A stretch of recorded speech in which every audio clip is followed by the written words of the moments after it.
ನಮ್ಮದೇ ತಪ್ಪು. ನಮ್ಮ ಮಕ್ಕಳಿಗೆ ನಾವು ಪೇಶ್ವೆಯವರ ಬಗ್ಗೆ ಹೇಳಲೇ ಇಲ್ಲ.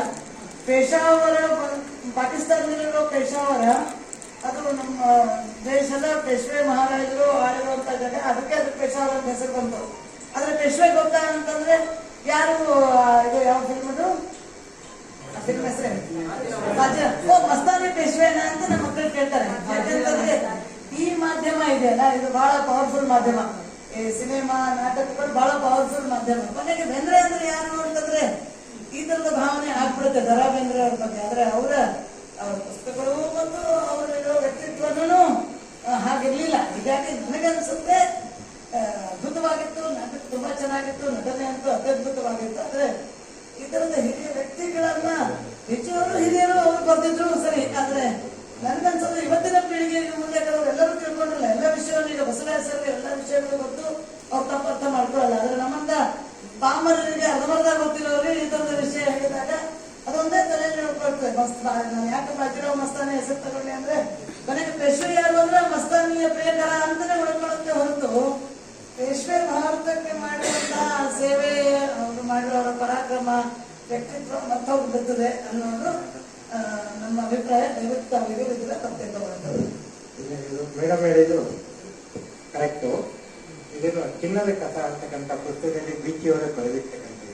ಇಲ್ಲಿ ಅಲ್ಲಿ ಮುನ್ನುಡಿಯಲ್ಲಿ ಅವ್ರು ಬರೀತಾರೆ, ಕವಿಗಳು ಎಷ್ಟು ಭಾವನಾತ್ಮಕವಾಗಿರ್ತಾರೆ ಅಂತಂದ್ರೆ ಅವ್ರ ಜೀವನ ಮಾತ್ರ ಅವರು ನೋಡ್ಕೋತಾರೆ, ಅವರಿಗೆ ಬೇರೆ ಯಾವುದು ಗಮನ ಇರಲ್ಲ. ಆ ಗಮನ ಇಲ್ಲದೆ ಇರುವಾಗ ಅವರುಗಳನ್ನ ಮುಖ್ಯಮಂತ್ರಿ ಮಾಡಿದ್ರೆ ಏನಾಗುತ್ತೆ ಅನ್ನೋ ಒಂದು ಇದನ್ನ ಬೀಚಿಯವರು ಮುನ್ನುಡಿಯಲ್ಲೇ ಬರೀತಾರೆ. ಆ ಇದರಲ್ಲಿ ಚಿನ್ನದ ಕಸ ಅಂತಕ್ಕಂಥ ಪುಸ್ತಕದಲ್ಲಿ ಇದಿದೆ. ಇಲ್ಲ, ಬೇಂದ್ರೆ ಅವ್ರ ಬಗ್ಗೆ ಹೇಳೋದಾದ್ರೆ ನಮ್ಮ ಮೇಡಮ್ ಹೇಳಿದ್ರು. ಅದಕ್ಕೋಸ್ಕರ ನನ್ನ ವೈಯಕ್ತಿಕವಾದಂತ ಒಂದು ಸಂಬಂಧ ಹೇಳ್ತೀನಿ. ನಾನು 1974ರಲ್ಲಿ ಅಂತರ್ಜಾತಿ ವಿವಾಹ ಆಯಿತು. ಆಗ ಬೇಂದ್ರೆ ಅವರಿಗೆ ಒಂದು ಪತ್ರ ಬರೆದಿದ್ವಿ. ಬೇಂದ್ರೆ ಅವರು ಪತ್ರ ಬರೆದಿದ್ದಾಗ, ನಿಮ್ಮ ಜೀವನ ಸುಖಮಯವಾಗಿರಲಿ ಅಂತ ಪತ್ರ ನೀವತ್ತು ಇಟ್ಟಿದ್ದೀನಿ, ಸುಖಮಯವಾಗಿರಲಿ ಅಂತ ಬರೆದ್ರು. ಆಮೇಲೆ ಅವರು ವುಡ್ಲ್ಯಾಂಡ್ಸ್ ಹೋಟ್ಲಿಗೆ ಬಂದು ಅಲ್ಲಿ ಪ್ರತಿ ಸರಿ ಬಂದಾಗೂ ಕೂಡ ಅವರು ವುಡ್ಲ್ಯಾಂಡ್ಸ್ ಹೋಟ್ಲಲ್ಲಿ ಇಳ್ಕೊತಾ ಇದ್ರು. ಇದಿರ್ತಾರೆ ರಿಚ್ಮೆಂಟ್ಸ್ ಅಲ್ಲಿ ಇರ್ತಾರೆ. ನನ್ನ ಹೆಂಡತಿಗೆ ಈ ಕವಿಗಳು ಕವಿತೆ ಇವರೆಲ್ಲ ಬಹಳಷ್ಟು ಪರಿಚಯ. ಆ ಸಂದರ್ಭದಲ್ಲಿ ಅಪ್ಪಾಜಿ ಬಂದಿದ್ದಾರೆ, ಅವ್ರು ಕೈತಿದ್ರು ಅಪ್ಪಾಜಿ ಅಂತ.